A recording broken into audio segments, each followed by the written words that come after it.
Kani kadai ke Batisi TV, bat pidang pet ya ke kubur baman kasni, belawan rashapi tak ke rupa, ringkat bat ke Orange Nissan, lom sokpo near Fire Brigade Ground, Shillong. Haba kelipat halor, kajing petang bansai kinong bela, ti doyong, di kibriu jong ke NDRF, bat ke SDRF, ki badang pelong kajing wat hadu menta, banyok sai kinong bela, na ketliu ti doyong. Nakaliang konrad ke sang mau lai tu, ban nakaliang kibriu jong kini ki artili ki kenhon. Kila tresh tom banyo sei kini kinong bela ti doyong handai namar ka jinglong jingman jong kani ka jaka ka syam jing e yaki ban lap yaki brieu bat nakaliang ka sarkar kan persang ban pha shu yaki kor tan om sha kani ka jaka. No, it's as I said, the conditions also have been very tough. I must say that NDRF and the district administration has been really doing its best, and yet, of course, we all wish that more could be done.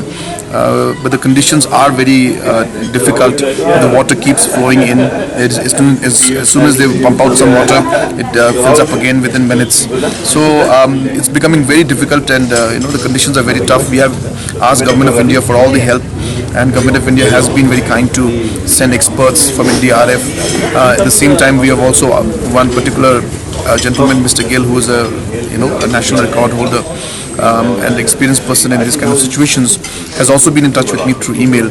So we have even asked for his advice and his help in situations like these. But we are taking help from all corners. Even the local people have now come forward and they are also willing to help.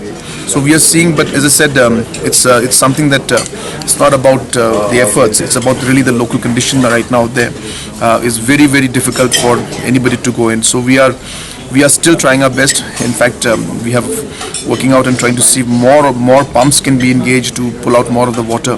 But as I said, the flow is so much that it's not yielding the kind of results that we are hoping for. That's 2 pumps, and they've been demanding for more pumps. So absolutely, we have tried to get the bigger pumps to the location.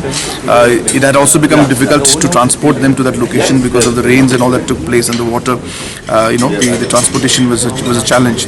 So we are trying to engage more pumps out there and seeing what we can do. So as I said, but conditions are very difficult. It's not very easy. We have not gone into that aspect yet. It's more NDRF is the agency that is been trained and normally works in these situations. And I think their best people are here right now working on it. And as I said, it is a very difficult situation. And I must say that NDRF has been trying, administration has been trying, but we have not been able to yield results yet. No, it's as I said, compensation issue comes in only once confirmation comes in. So it's not proper for me to say compensation right now. We are still hoping against hope in one way that we will be able to come out successful, and we will be able to get them out. So there have been miracles, I guess I should say, and I hope that we'll be able to rescue. So let us wait and see, and compensation is not an appropriate word to use at this point in time.